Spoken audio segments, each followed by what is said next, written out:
Hi there, Luke here with another video. For those of you unfamiliar with our channel, my husband Tyler and I make weekly travel videos where we document our experiences since moving from North America to the UK.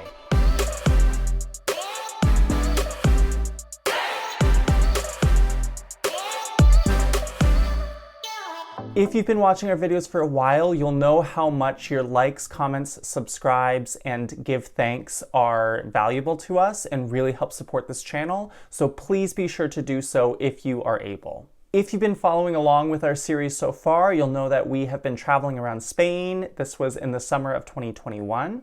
And where we last left off, we had done a day trip from Madrid to the city of Toledo. And in this video, I'm going to talk to you about another day trip that we did from Madrid, this time to the city of Segovia. In order to start our day in Segovia, we woke up in the morning in Madrid and we proceeded to take a high-speed AVE train from Madrid to Segovia. But this doesn't exactly take you right into the center of the city, and in order to reach the center, you do have to either take a taxi, or in our case, we took a bus. And then from where we got off, it was right outside of the famous aqueduct, which is probably what Segovia is most famous for. It is a UNESCO World Heritage Site, and it is really quite a sight to behold. It is quite scenic to just walk around and look at the different angles of the aqueduct. And right when we arrived, we knew, oh wow, we're really glad we came here because it is really something to behold. We also enjoyed walking around the city itself and seeing what this city was all about.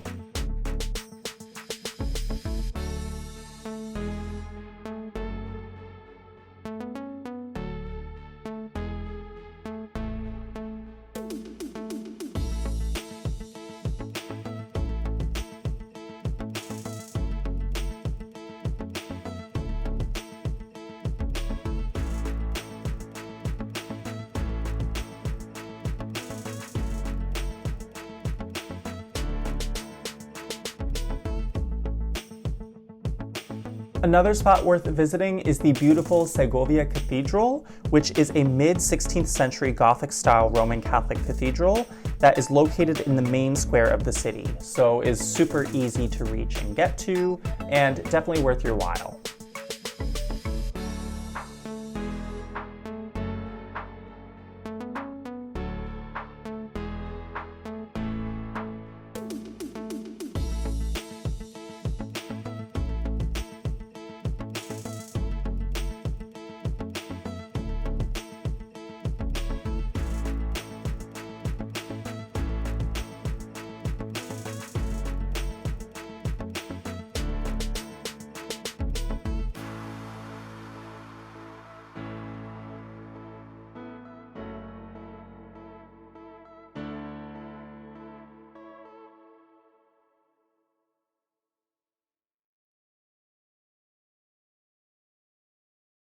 After we were finished at the cathedral, we headed to the Alcázar de Segovia, which is this medieval castle that was originally built in the 11th or 12th century to act as a fortress, but has since served more as a royal palace where 22 Spanish kings have reigned, a state prison has been here, a royal artillery college, and a military academy. So a lot of different things have happened with this site over the years. The Alcázar now is a museum and a military archives building, and it is also designated as a UNESCO World Heritage Site.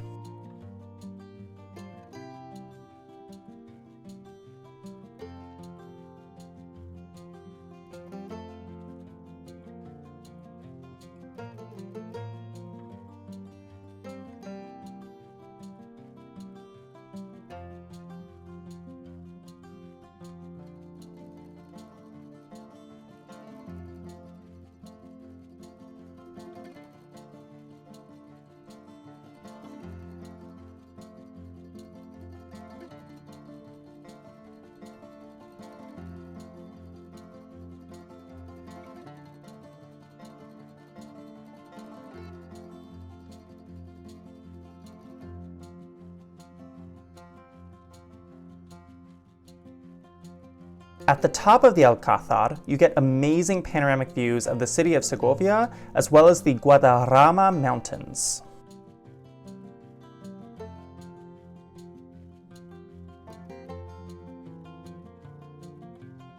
After our visit to the Alcázar, we headed to the nearby Pradera de San Marcos for a picnic lunch, and this offered great views of the Alcázar on top of the rocky cliff above.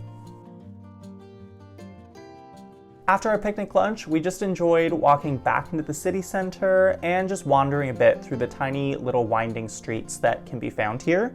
And some spots that we saw included walking past the Casa de los Picos, which is a pretty 15th century building with a 617 granite point facade.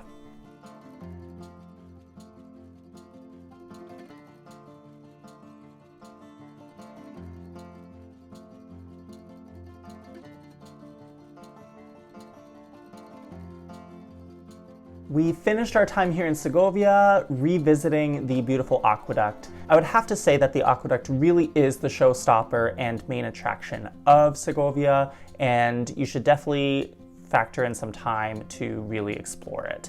And we were glad that we did. We just really enjoyed walking around, getting different angles of it, and really appreciating it in all of its grandeur.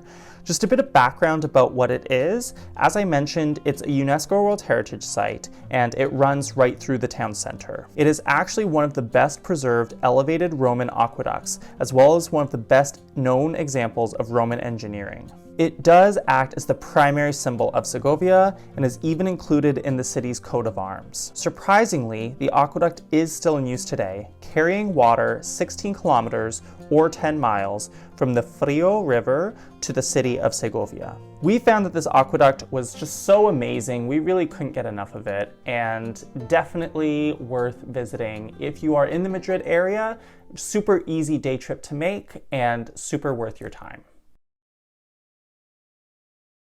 All right, everyone, that is it for this video. I hope that you enjoyed it, and I hope that you learned about a new part of Spain. As I mentioned at the beginning of the video, please be sure to give this video a comment, a like, subscribe, and a thanks. And that would be so appreciated because it really does help keep this channel going. Continue along on the ride with us through Spain, because in our next video, we'll be taking you to the town of Ávila, as well as San Lorenzo de Escorial, which is a beautiful part of Spain to enjoy. So see you at the next one. Bye.